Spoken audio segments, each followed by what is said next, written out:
ಪ್ರಶ್ನೆ ಟೂರ ಮಾಡ್ಬಿಟ್ವಿ. ಸೊ ಅದಕ್ಕೆ ಇವಾಗ ಯಾರು ಪ್ರಶ್ನೆ ಕೇಳಂಗಿಲ್ಲ, ಟುರ್ರ ಅನ್ಬೇಕು.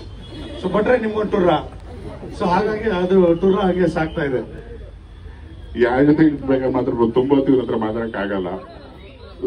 ಎತ್ತು ಬಿಸಾಕ್ಬಿಟ್ಟು ಇಡೀ ದಿವಸ ಕಾರ್ಯಕ್ರಮ ನಿಂತು ನಡೆಸ್ಕೊಡೋದು ನೋಡಿ ಬೆಚ್ಚ ಬಿದ್ಬಿಟ್ಟಿದ್ದೀರ. ಅಂತ ಎನರ್ಜಿಟಿಕ್ ಗೆಳೆಯ.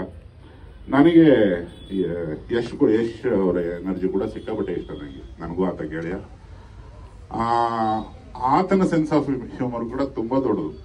ಹರಿ ನೋಡಕ್ ಸುಮ್ಮನೆ ನಿಂತಿರ್ತಾರೆ, ಅವ್ರ ಸೆನ್ಸ್ ಆಫ್ ಹ್ಯೂಮರ್ ಎಲ್ಲೆಲ್ಲಿ ಓಪನ್ ಆಗುತ್ತೆ ಅನ್ನೋದೇ ಹೇಳಕ್ಕಾಗಲ್ಲ. ಸೆನ್ಸ್ ಆಫ್ ಹ್ಯೂಮರ್ ಇದ್ದವರು ಸಿಕ್ಕಾಪಟ್ಟೆ ಇಷ್ಟ ಆಗ್ತಾರೆ. ವ್ಯಕ್ತಿತ್ವ ಕೂಡ್ಕೊಳ್ಳೋದೇ ಹಾಗೆ. ಯಶ್ ಜೊತೆ ಕೂತಾಗ್ಲೂ ನನಗೆ ಆತನ ಆಕ್ಷನ್ ಇಮೇಜ್ ಜೊತೆಗೆ, ಅದ್ಭುತ ನಟ ಆ ಇಮೇಜ್ ಜೊತೆಗೆ ಅವನು ಇನ್ನೊಂದು ಪ್ರತಿಭೆ ನನಗೆ ಸಿಕ್ಕಾಪಟ್ಟೆ ಇಷ್ಟ. ಆತ ಕವಿ, ತುಂಬಾ ಜನರಿಗೆ ಗೊತ್ತಿಲ್ಲ ಇದು. ಅವನು ಮುಂದೆ ಕೂತ್ಕೊಂಡು ಬರೆದಿದ್ದು ತಿಳಿ ನೀಲಿ ಕನಸ ಬರಿ ಪೋಲಿ ಕನಸ ಅಂತ ಒಂದು ಹಾಡು ಬರೆದಿದ್ದೆ ಹಿಂದೆ. ಅದೇ ತರ ಈತ ಕೂಡ ಕವಿ, ತುಂಬಾ ಜನಕ್ಕೆ ಗೊತ್ತಿಲ್ಲ.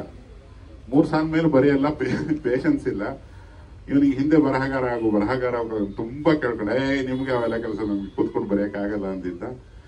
ನನ್ನ ಹರಿದು 1-2 ಸಾಲು ಇದೆ, ನಾವು ಆಲ್ರೆಡಿ ಅನ್ಕೊಂಡಿದ್ವಿ. ಅದನ್ನ ನನಗೋಸ್ಕರ ಹರಿ ಹಾಡ್ತಾರೆ. ಇದು ಯಶ್ ಮತ್ತೆ ಅವನ ಸೆನ್ಸ್ ಆಫ್ ಮೆಮೊರಿಗೆ ಒಂದು ರಾಯಲ್ ಸೆಲ್ಯೂಟ್. ಅದು ತಿಳಿ ನೀಲಿ ಕನಸ ಬರಿ ಪೋಲಿ ಕನಸ ಅವನದ್ದು. ಅದನ್ನ ಇಟ್ಕೊಂಡೆ ಒಂದು ಹಾಡು ಮಾಡಿದ್ವಿ. ಅದು ನಿನಗೆ ಈಗ ಹರಿ ಹಾಡುತ್ತೆ.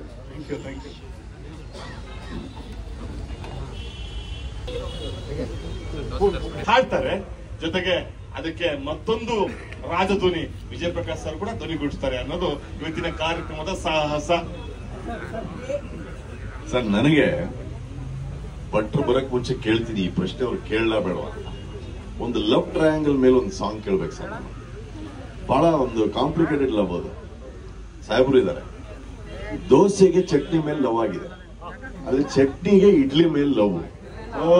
ಈ ಲವ್ ಟ್ರಯಾಂಗಲ್ ಮೇಲೆ ಒಂದು ಹಾಡು ಬರ್ಸಲ್ಲ ಸರ್? ಅವ್ರು ಬಂದ್ರೆ ಕೇಳ್ತೀನಿ, ಬರೀತಾರ? ಸಾಹೇಬ್ರೆ, ಬೀಳ್ತಂಗೆ ಚಟ್ನಿ ಮೇಲೆ ಲವ್ ದೋಸೆಗೆ, ಆದ್ರೆ ಚಟ್ನಿ ಎಲ್ಲ